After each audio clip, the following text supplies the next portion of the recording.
Justin, can you hear me?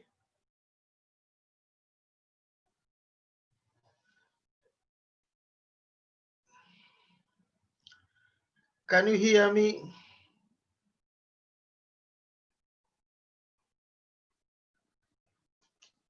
Hello, can you hear me?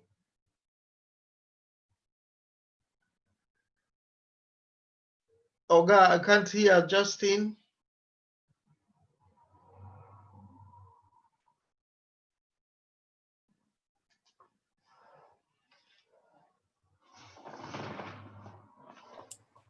You are live. We can't communicate anymore.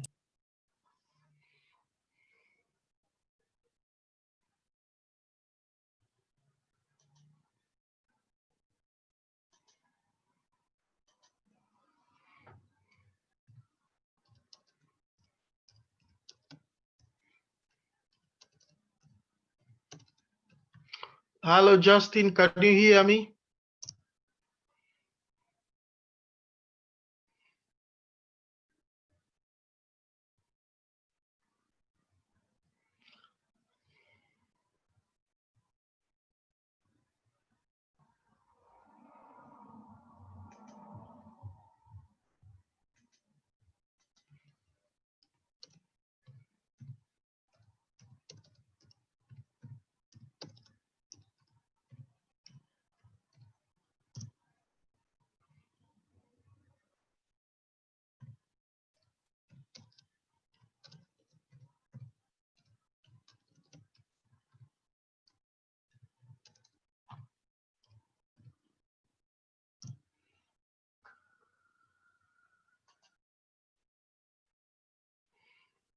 Can you hear me? No?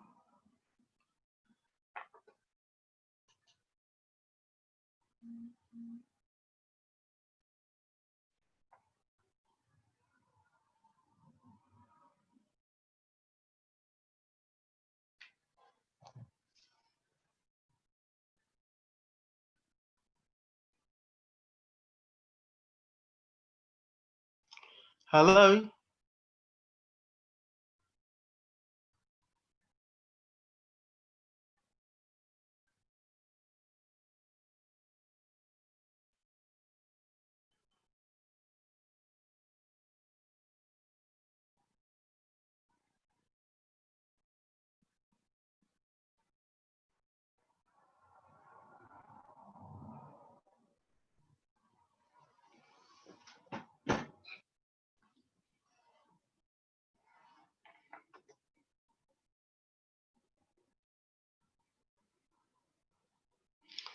Your camera is upside down, Justin.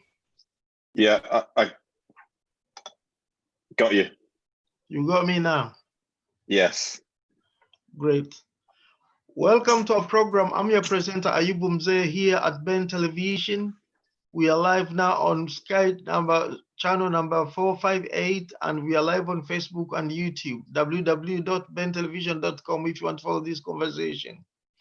In the studios, we have got Brother Justin, who is going to introduce himself. Brother Justin, welcome to Ben Television. Could you please introduce yourself?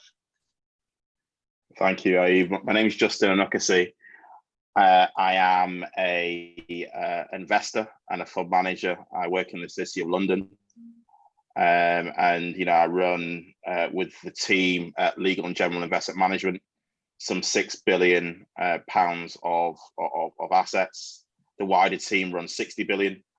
Kind of outside of the fund management side, I am passionate about diversity and inclusion, which involves giving back to others and trying to get better representation in the corporate sphere. Now, Brother Justin, if somebody said, again, I know you have introduced yourself, but if somebody asked you and put on spot and say, who is Justin? What could you say? What would I say? Well, I grew up in Manchester, and my parents, my mum is from Grenada, my dad is from Nigeria. So I've got, those both Caribbean and West African influences on my life. But as I say, I'm dedicated to create an equal playing field for all, and that is something that's really important to me. But I'd say investment leader, wanting to give back, a father and a husband. Okay, thank you. Now, why do you think you were called Britain's most influential investor? What did you do to deserve that? Well, I wouldn't call myself Britain's most influential investor, but I think that over time, I've been able to build up a reasonable client bank, managing 6 billion. There's not very many retail fund managers that are leading on 6 billion pounds of assets, and that continues to grow. But also outside of the fund management side, I think it's really important that there is a focus on leadership in society for me, and really trying to get better representation across not only the asset management industry, not only the financial services, but really across all industries, to create senior Black and actually ethnic minority leaders right across the board. Because at the moment, you look across all top businesses, limited fund managers, limited managing directors, limited people on the boards in terms of ethnic origin. So I think now is a time to really try and change that. I'm trying. I think me and our viewers are trying to peep through the hole, the keyhole of your life. Could you take us through your life as a Cheetham Hill chip shop and kebab seller to the most influential investor in Britain? Okay, so I mean, I grew up in inner city Manchester, and you know, lived in single parent home. My mum was focused and dedicated on education, being a teacher.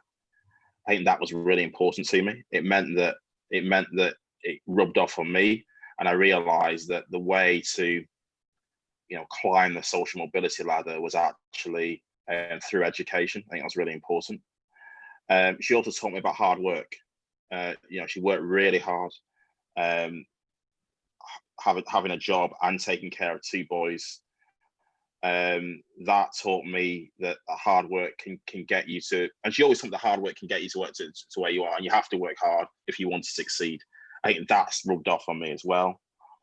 But also, you know, I do think that people underestimate that look plays a part. You know, if you look at, you know, every single time I've moved into different businesses in the City of London, the people I've been working with, my mentors, my bosses have been excellent. That to me, you know, some of that is luck. So yeah, I can put it down to hard work. I can say resilience. I can say all of these things, but luck does play a part, and I think that's really important. But what I'm now dedicated to do, what I really want to do, is to create that luck, so to speak, for other people. Let other people have those mentors. Let other people have people to help them navigate these corporate workplaces. Because I tell you what, when you're the only one, when you're the only Black person on a particular floor, the only Black person in a team, it's actually very difficult. It's very difficult because you feel like an outsider, and okay, it changes as you get more senior. You start to feel more of yourself, but it's very hard to be your authentic self in the workplace, particularly when you first start.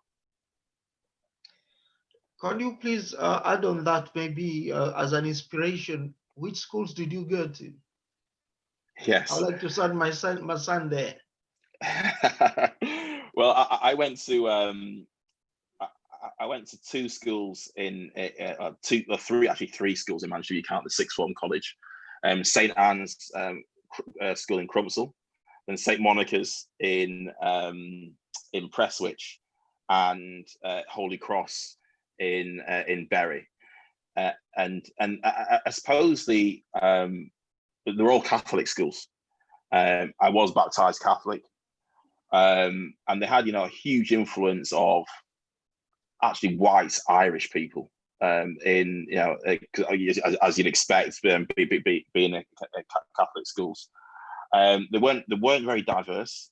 You know, again, you know, throughout my life, I've been either the only one or only two or three Black people in my class.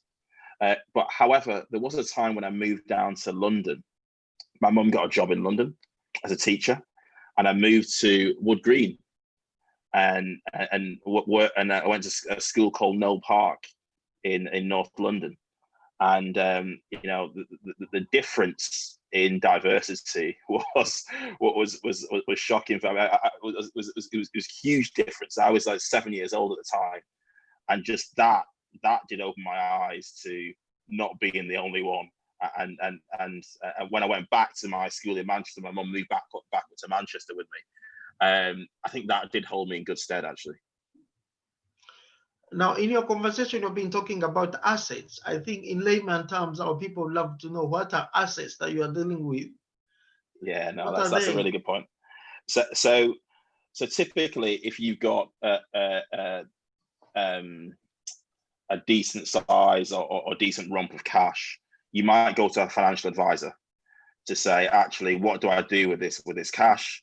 The financial advisor would say to you, well, you can put it in the bank. But obviously, you put it in the bank, inflation tends to be higher than the interest rate you get in the bank. So over time, the money you get minus inflation is actually going down. So what people try and do to improve on inflation, they invest it into markets, right? They invest it into companies. They invest it into bonds, etc., commodities, property, etc., etc. So when I say assets, it's this cash that financial advisors are advising on, which goes into funds that essentially that I run. Now, I run funds that invest in what's called multi-asset funds. So they invest in lots and lots of different asset classes. So it's not just in stock, it's not just in companies, it's not just in company debts, it's not just in commodities, it's in everything. And the idea is by putting it together in everything, you diversify. You're not putting all your eggs in one basket, and you can grow that money over time in a less volatile way. So it's smoother over time rather than being volatile. You've spoken two things that have attracted my attention. One of them is assets, and one of them is diversity. Now, during the course of your duty and these assets you are managing, my research shows that there are quite a few people from the ethnic minority, say Africans, who are investing, who have got some kind of asset, they're dealing in assets or even bonds and stuff like that. Do you share that view with me, and why do you think it's like that?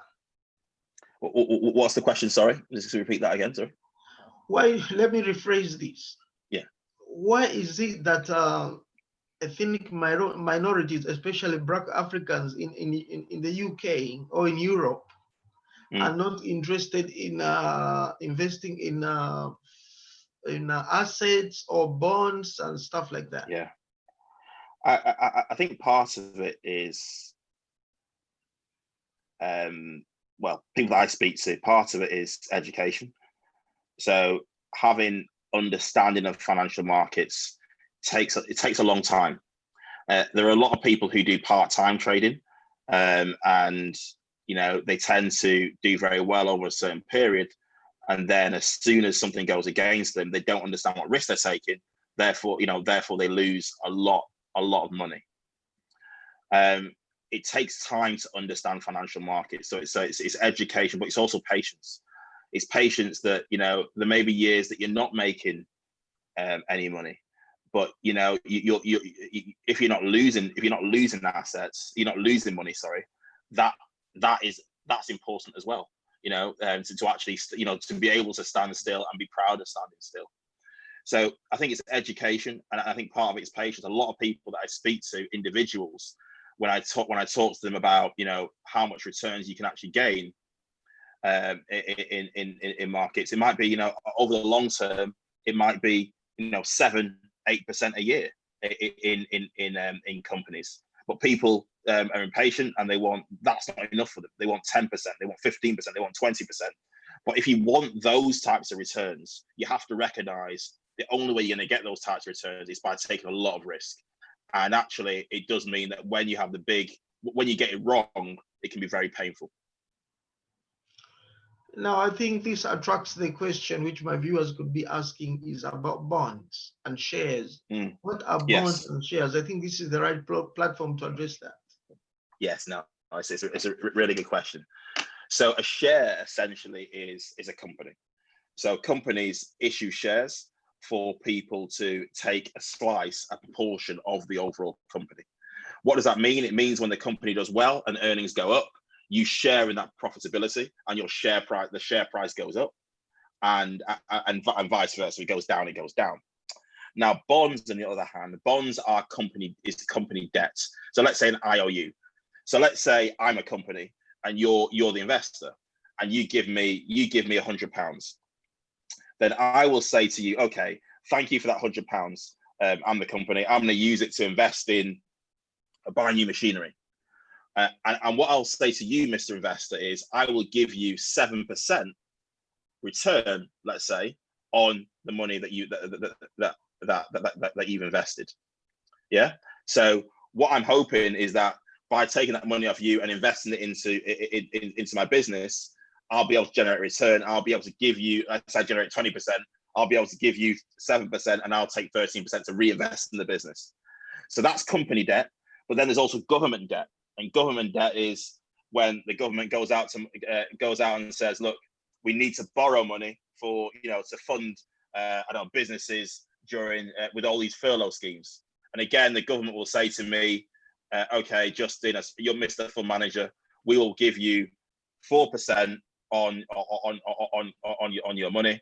So overall, debt tends to be more secure, right? Because you've got certainty, or some certainty, around what you're going to get, what the interest rate you're going to get. The only difficulty with debt is if the business doesn't exist when it's time to pay you, or the government doesn't exist when it's time to pay you. Companies, because the earnings can be volatile, they tend to be there's no guarantee, there's less certainty that you're going to get that you're going to get an increase. But clearly, the more risk you take, the more reward you can get.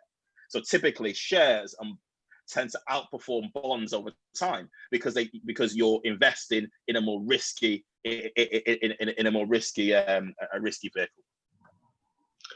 Now, as an expert, can you give us tips on when can someone know that this is the right time for me to invest in shares or bonds? It's a really good question. And okay, so I obviously can't give financial advice, but let me kind of talk to you about a few themes. I think it's important to be a long-term investor. I think that short-termism is what too many investors focus on, and they end up taking the money out of the market at the wrong time. So, for example, if you invested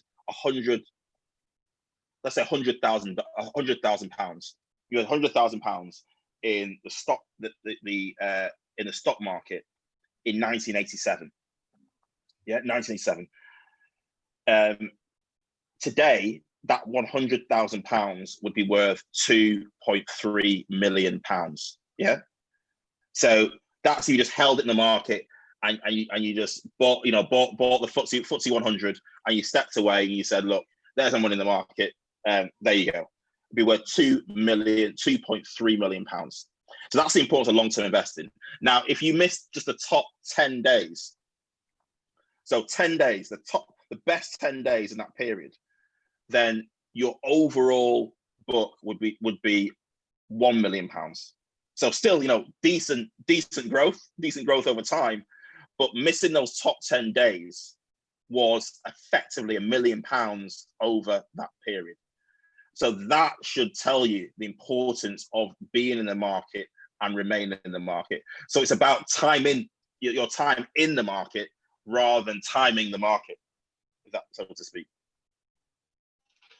Now, there is this statement I always hear over and over again, but I don't get the jinx of it. I'm like, oh, I know what this means.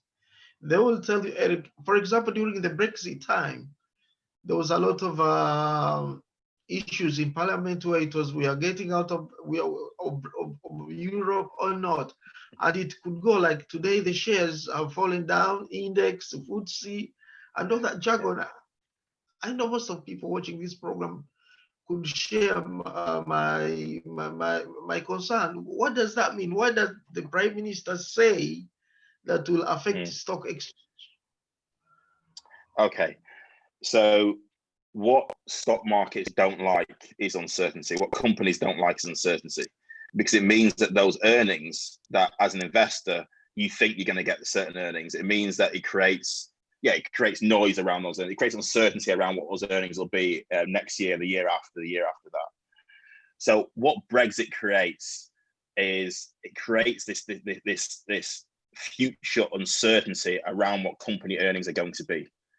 So the greater that uncertainty, the more volatile, so to speak, or the more risky those shares become. So anything that's negative and creates greater uncertainty than you thought when you first invested is negative, tends to be negative for shares. And that's exactly what's happened. All of this, when they go and negotiate a new trade deal, until the Prime Minister comes with a paper and says, right, we're negotiating a trade deal, this is what it is, this, and this, you've got huge amounts of uncertainty around Brexit negotiations. Let me come back home again. Let me talk about Nigeria. I did attend an event in the city whereby the Nigeria government was flogging to the diaspora what they called the federal government bonds. And it was like, I was there for like 2 hours, but I left with nothing. I was like, what is this? What are the federal government bonds? What are they? What do they do? Yeah. So I think that was the event that I was going to attend. I didn't actually get to attend it actually. So federal government bonds. When I spoke to you about debt and bonds and these IOUs, this essentially is you giving the Nigerian government money, and them saying that in 5-10 years time, you will get all your money back, and they will give you a certain level of interest over that period. So, for example, the Nigerian interest tends to be higher than, say, UK interest, because Nigeria tends to be a more risky country in terms of getting your money back, so to speak. So the interest you can get on Japanese bonds tends to be a lot higher than, let's say, UK bonds. Let us come back to you again. Let us focus on you as a person. I understand the City of London has given you the Freedom of Something Award. Could you take us through that, sir? Yeah, so it's an honor. So given the work I've done in terms of diversity and inclusion, the city have honored me with the Freedom of the City, it's called. It kind of means, it used to mean that you could do things like take sheep over London Bridge, and why that was important is that back in the day, hundreds of years ago, taking sheep without paying a toll was really important, right? Because it meant that you could feed your family, you could create a business for yourself. Other people had to pay a toll. It also means that if you it meant that you were allowed to bear a sword in central London. Clearly I won't be doing that. And then the last point is, if you were ever caught of treason or murder, when they came to you typically, you used to be able to, you used to get the death penalty, and the death penalty would be by hanging. So you'd have a choice of a normal rope or a silk rope. So you'd have a choice of a silk rope if you had the Freedom of the City. Now, clearly, none of those things are enacted now. However, really importantly, it is an honor, and it's an honor that only a few people get. So people like Nelson Mandela, people, essentially a handful of famous people have received the honor. So I am hugely grateful of that, and it just shows that the work that we're doing has been effective, and that's the most important thing. I understand when you were given that honor, part of it was about the issues you were trying to stand for and propagate, that was about the inclusivity of ethnic minorities. Is it something like that? What did that entail? Yeah, so I'm part of a movement called Talk About Black, and Talk About Black really tries to create a platform for discussing ethnicity in particular, but also creating Black leaders in the corporate sphere. Why Black over any other ethnicity is that when you look at the different ethnicities and how well they're represented in the corporate space, Black people tend to be the most underrepresented. And we've identified a number of reasons why. So community, pipeline, entry, progression. These are all things that we've done research on. So community. So it's very hard to detangle the Black experience from social deprivation. So on average now, I'm working in averages and generalizations to some extent, the average Black person tends to have a lower income. That tends to how does that manifest itself? It means that Black people are more prone to violent crime. Black people are more likely to get excluded from school, etc., etc. Then you move on to pipeline.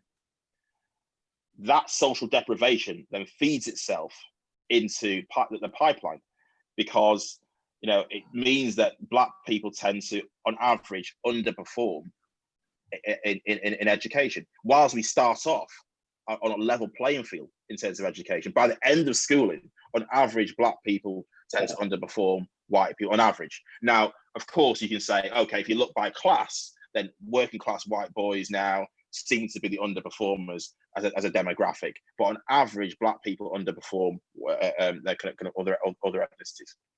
Then you move on to entry. This is really important. When you get into the industry, or when you're trying to get into the industry, because typically Black people in this country are the first or second generation, they don't have the network of lots of people of having worked in professional services. So when it comes to writing a CV, knowing how to belong in the workplace, it becomes very difficult. Also, there's no role models. So when I look up above me, I don't see any Black people. So when you're more junior, clearly that has a massive impact on whether you apply for a job or not. And then two more, progression. When people get into the workplace, they're not getting into the top jobs, right? They're not getting into the jobs which are generating revenues. They're not getting into jobs like for management, the way I am. They're not managing money. They end up in the back office doing IT or doing or operations. So and then last but not least, you look at the Black fund managers, for example. There's thousands of fund managers in the City of London, right? Thousands. Yet they're only a report in 2017 by New Financial said there were only 12 Black fund managers out of thousands. So clearly people aren't getting to those top positions. Two people, on the C-suite across the whole of asset management, and even fewer when you think about managing directors, partners in law firms. And then last but not least, the final challenge, the final hurdle is it's a taboo to talk about. Nobody until more recently has wanted to talk about ethnicity because they've been scared. They don't know what terms to use. They don't know how to approach it.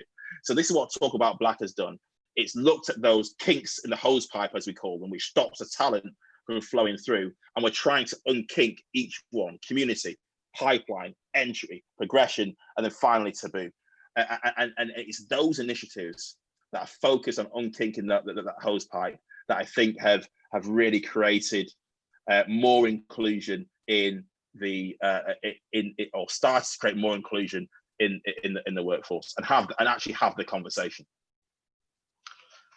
At BENTV, we have worked very closely with organizations like OBV, Operational Black Vote, with Simon Woolley. I think you know him. Yes. And one of the most interesting programs I was able to work with them on was the MP shadowing scheme. Yes. Now, talk about Black. What is your success story? What have you achieved? Yeah, no, it's a really, really good question. So let me take you through some of the initiatives. So one of them focused on entry. The entry, that third kink I mentioned, is when you speak to HR teams within financial services, they often say, look, we put out our application for, we put our application on online and no Black people have applied. And part of that is because a lot of Black people aren't aware of the asset of the industry that I work in, number one. Number two, as I say, role models, which I mentioned before. So what we did last November, Talk About Black went out and reached out to different African Caribbean societies at lots of different universities across the UK. We use our networks to try and connect the students to the businesses. We ended up doing an event in Mansion House with the City of London, as it happens. An event in Mansion House, 100 Black students connected them to 13 different businesses. And then we did CEO panel. We did a number of role model events where we're showing Black people do exist in our industry. And that, the feedback from that was fantastic. And a number of those people are now employed within financial services. So we take pride from that. One other one is that I'll give you two others. One other one is mentoring circles. So as I say, this is to do with progression. When people get into the industry, they don't know, a lot of the time they struggle with belonging. Do they really belong in an environment where there are no Black people? It's really difficult for a lot of people. And the way I think about it is every individual has to try and adapt to a particular organization. But the more different you are from everybody else, the more adapting you have to do, and the more difficult it is for you to be your authentic self. So what we do every month is we get senior Black people within the industry and we connect them with juniors. So every month we'll have 15 people, typically when we could in the office, 15 people on one side of the table, 4 seniors, so 15 people with 0 to 10 years experience on one side of the table, 4 people with 15 years plus experience on the other side of the table. And it's just Q&A. They come to us with their challenges and we help them to navigate it. It might be, my boss has said this to me, how do I react? How do I negotiate my pay? How do I think about promotion? How do I set my career path? How do I redo my CV? It's things like that where senior people who've been there and done it can help people navigate that.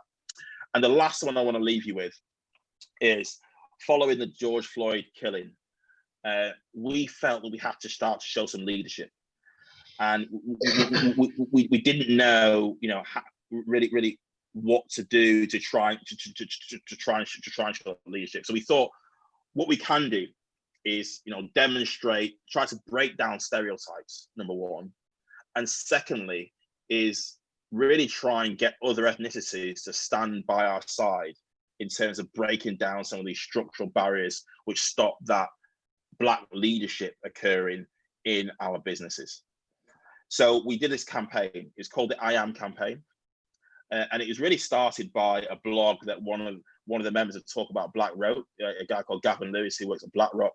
He wrote this blog, and this blog was broken down into, I am more likely. It started with I am more likely. So I am more likely to be excluded from school. I am more likely to earn a lower salary than other ethnicities, etc. So lots and lots of different stereotypes, about 15 of them, and then it said, but I am human, and then it kind of went into the, I'm a father, I'm a husband, I'm a leader, I am this, and essentially then we decided to start this campaign called #IAM, really looking at humanizing different ethnicities and creating allyship that people will stand beside and show that that they're not going to stand by and let structural racism continue to take place.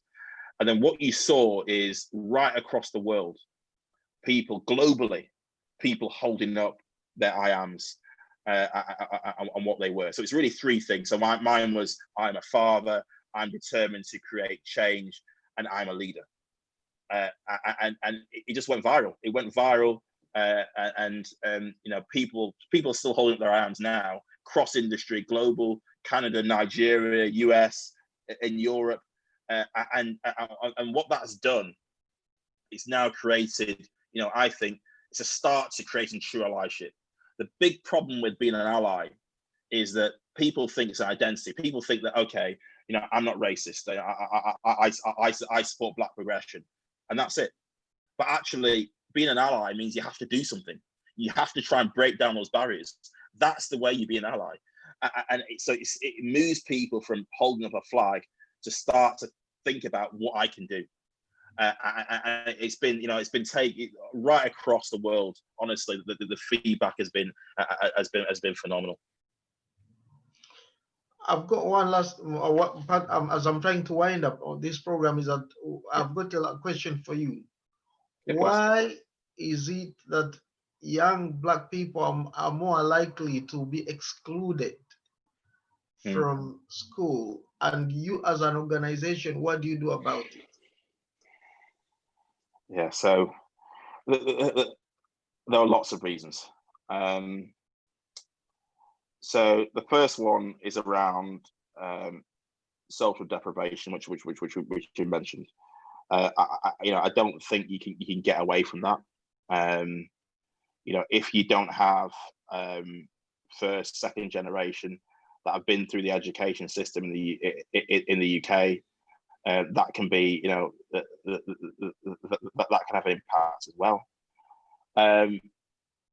Also, what you can't get away with, and it's very similar to the likenesses in adulthood, is that when you look at sentences, the sentences for Black people and non-Black people, they tend to be much longer, even for the same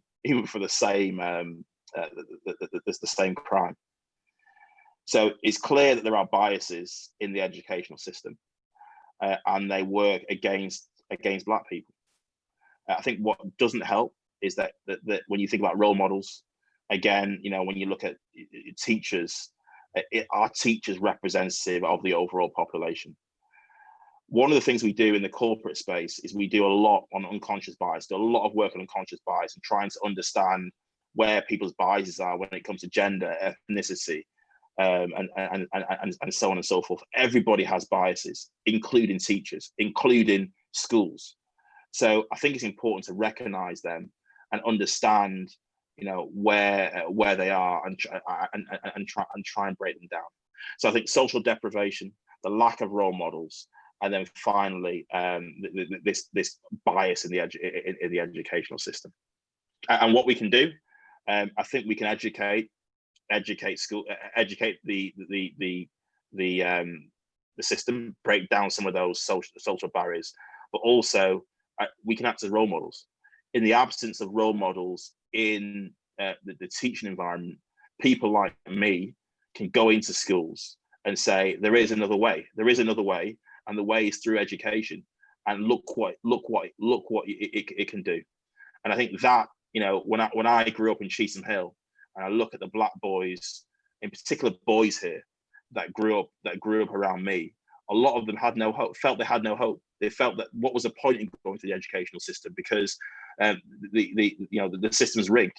So actually, you know, having role models who've been through it and done it should help to pull others through as well. Now, you must have heard about Stephen Lawrence, I believe. Yes, of course. Yeah. And the Lord Macpherson report. Yes. What was fundamental in the Lord Macpherson report was that they said in that report that Britain is institutionally racist.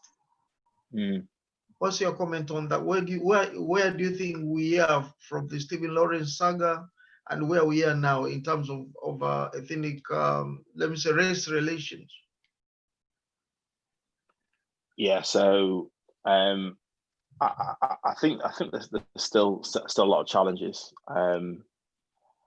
There's still structural barriers which stop people from progressing, we mentioned in the corporate sphere. There's still, huge anomalies in stop and search, in length of sentences, in people dying in police custody, in mental health. And I think it's really time to have a real, and we have been doing over the last few weeks, having real conversations about what those structural barriers are and how we look to eradicate them. It'd be very interesting if there was another report and what that would say. I think it's probably time. It's probably time to say, years from the Macpherson report, where actually are we in terms of these institutions? Because we've seen lots of diversity initiatives in the police force, in the NHS, in education. So it'll be good to see and really take stock and say, has it really made a difference in breaking down some of those structural challenges? Now, on the last note, I want you to look in the eye of a young Black person watching this program now. And what message have you got for him? What should he or she look for to follow in your footsteps?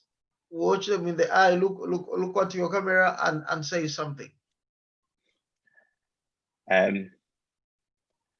So I personally think that resilience, you have to be resilient, and you have to recognize that you will fail. But failure isn't necessarily a bad thing.